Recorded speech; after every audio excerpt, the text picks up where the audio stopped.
So yo, kamusta kayo? What's up mga ka-Deds? Ulitin ko kung kayo may hanap buhay, kami naman po yung may hanap pataka inyong kamatayan ay aming kabuhayan. So yun po, panibagong araw, panibagong libing na naman po tayo ngayong araw. So ngayon po ay San Pablo to Liliw, Laguna. Opo, tama kayo. So yan po, maglilibing po tayo ngayon sa Liliw, Laguna. Salamat po sa tiwala sa akin paring Jonas, diyan po sa Liliw. So ayan po, dinanan na natin si Pangarap yung ating karwahe dito sa Kalawan, Laguna. At sakto, dito na rin po tayo dadaan sa Kalawan. At maya lang po ay dumaan po muna tayo dito lang sa may pahanginan ng gulong, dahil malambot po yung unahan ng gulong ni Pangarap. At ayan po, patungo na po tayo. Ayan po, pag kumaliwa kayo, papunta na kayo ng Victoria. At pag kumana naman po kayo, ayan po, dire-diretso ang labas nyo na po ay Nagkarla. Tapos diretso na po kami ng Liliw, Laguna. At ulitin ko nga po mga ka-Deds, sa mga may gusto po dyan mag-rent po ng ating expedition at mga karwahe at kabayo, message nyo lang po ako mga ka-Deds. Pwede po yan namin puntahan if the price is right. At pag po kayo markila, kasama na rin po ang aking vlog mga ka-Deds. So ayan po, kami nagpagas po dito at ayun po yung nagagasoline boy, humingi sa akin ng sticker kung ako daw po ba yun si ka-Deds. Yes, ako yun. So ayan po, bumaba na kami dito sa may siko at ayan na po ang Nagkarlan, Laguna. At maya na po pag-ahon natin dyan mga ka-Deds, dito na po natin makikita po ang boundary ng I Love Liliw, ang bayang mapangaliw. So ayan nga po, maya mga ka-Deds, lumagpas na po tayo ng boundary ng Liliw at ayan, inantay na po tayo ng aking paring Jonas. So ayan po, shoutout po sa San Sebastian Memorial Park ng Liliw, Laguna. So ayan po, sila po yung may service dyan at ayan po, nag-rent po sa akin sila ng expedition at karwahe. So ayan po, inatras na ho ni Jan at parin Jonas. So ayan, medyo masama ang panahon, maulan mga ka-Deds. At pagdating din si Jan po yung nagpunas na at sabi ko wag muna magbihis at ayan, naulan bun pa. So ayan, nilinis na po niya yung ating karwahe. At nilagay na rin po niya yung bulaklak. Shoutout po kay parin Jonas ang gumagawa po ng bulaklak nila mga ka-Deds. At maya ay pinakain na rin po nila tayo mga ka-Deds. At ayun, si Jan kain-kain ng minudo. At ayun nga kay parin Jonas, walang jong positive ang pansite. At ayun nga mga ka-Deds, pagkatapos namin kumain, ayan po, nagpicture na po muna sila bago po natin ilabas po sa tahanan si nanay. At bago po natin siya ihatid sa kanyang huling hantungan.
At ayun nga mga ka-Deds, si nanay po ay bago natin ihatid sa kanyang huling hantungan, siya po ay bibigyan po ng isang banal na misa sa simbahan po ng Liliw, Laguna.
tayo sa simbahan. So ayun nga mga kadets, so tumambay muna kami dito sa labas at ayun ang aking parin dyan basang-basa, naligo na po sa ulan. Kung mapapansin nyo mga kadets, hindi po ako nagbibideo sa loob ng simbahan o sa unahan po habang nagmimisa ang pare, dahil ayoko po makadistract sa isang banal na misa. So ayun po ang aking parin John Paul at kita-kita naman yung aking parin Jonas nakasaklong family. Shoutout po din sa Tanarte Funeral po ng Lilo Laguna. So ayun si Pwede at si Pangarap, ligo-ligo. At ayun, hindi pa ako lasing, ako inagoyoho na rin isang aray, nahingi po yung aking suot na damit. Nakadali. So ayan po, shoutout sa aking kumparin John Paul na yan. At maya po ay sinanay po pagkatapos pong bigyan ng isang banal na misa, ihahatid na po natin siya sa kanyang huling hantungan sa San Sebastian Memorial Park ng Liliw, Laguna.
At ayun nga po mga kadets, so yan, tapos na po tayo maglibing ngayong araw at ayun po, hapon na at ayun naman si Jadjan, nakita po, bakit ganun ba, nalambot ang aming mga gulong mga kadets.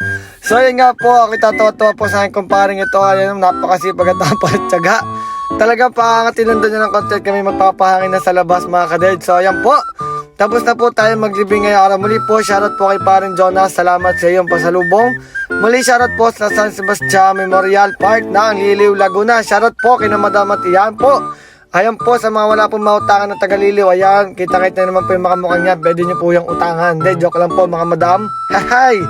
So ayun po, maraming salamat po sa inyong panonood at tiwala po mga kadeds. Muli po sa mga gusto po dyan mag-rent at mag-vlog po ako sa inyong mga funeral. Pwede po yan, please message nyo lang po ako. If the price is right, wala pong problema sa akin yan mga kadeds. Kahit po pamasahe lang, walang problema. Kahit po pang sesto, escape flex, wala din hong problema. At ayun nga mga kadets, so pauwi na kami, nandito kami sa may magandang view dito at kumain muna kami ng pares ng Jan. At maya maya ay kumain na rin po kami ng pares lechon din eh. At ayan naman po, tamang tambay ho kami din eh. At ayan, naupo kami at kami yung nagkape muna din eh. So muli po, maraming salamat po mga kadets sa inyong panonood. Sa mga may kailangan po dyan ng karo, karwahe, please message lang po kayo mga kadets. Wala pong problema sa akin yan. So ayan po ang aking paring Jan. Kami po ay lagi po nandito. So ayan po, araw-araw na po ang ating upload dahil medyo busy lang po si inyo si Kadets. So ayan po, ngayon po ay makapag-edit na ulit tayo. Muli po, maraming salamat po.